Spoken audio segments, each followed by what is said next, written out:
जब राम जी ने एक पत्थर पर पैर रख दिया तो वो पत्थर महिला बन गई, उड़ गई। और ये तो मेरी नाव है रघुनाथ, इस नाव से मेरा परिवार चलता है। और अगर आपने पाँव रख दिया और मेरी पाँव भी उस महिला की तरह उड़ गई तो फिर मेरा परिवार कैसे चलेगा? लक्ष्मण जी ने कहा देखो सुना तुमने केवल एक ही बार है, राम जी ने केवल एक ही पत्थर पर पैर रखकर महिला बनाया। ऐसा तो है नहीं कि जितने पत्थर पर पैर रखा वो सारे पत्थर महिला बन गए। केवट जी ने कहा ऐसा तो नहीं है, लेकिन फिर भी मान लो अगर मेरी नाव पर पैर रखा उड़ के चली गई तो फिर मेरा परिवार कैसे चलेगा? राम जी लक्ष्मण जी ने कहा केवट जी पार करा दो। राम जी कह रहे पार करा दो। केवट जी ने कहा एक ही शर्त है, एक ही शर्त पर हम पार कराएंगे। क्या? केवट जी ने कहा कि आप अगर अपने चरण झुला लें तो फिर मैं आपको पार करा दूंगा। और एक रास्ता और है जो बिना नाव के भी पार हो सकता है।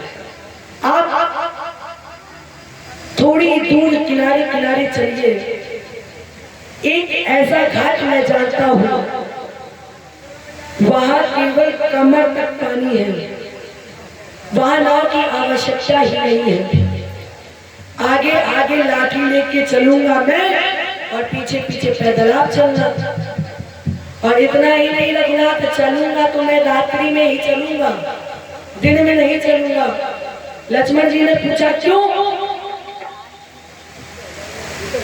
केवट जी ने कहा कि अगर मैं दिन में गया पैदल लेकर तो फिर मेरी नाव नहीं चल पाएगी,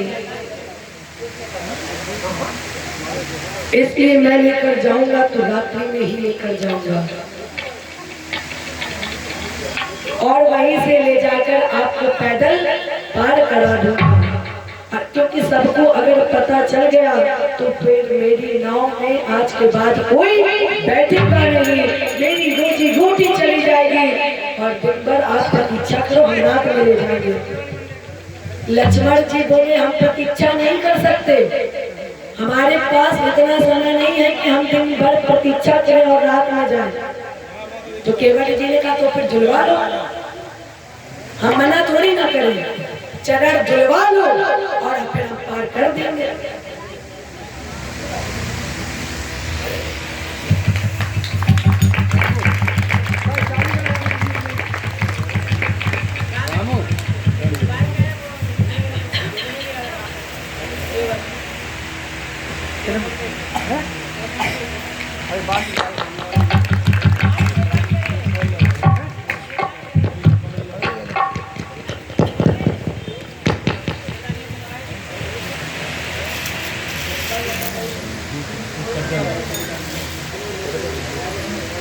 Thank you.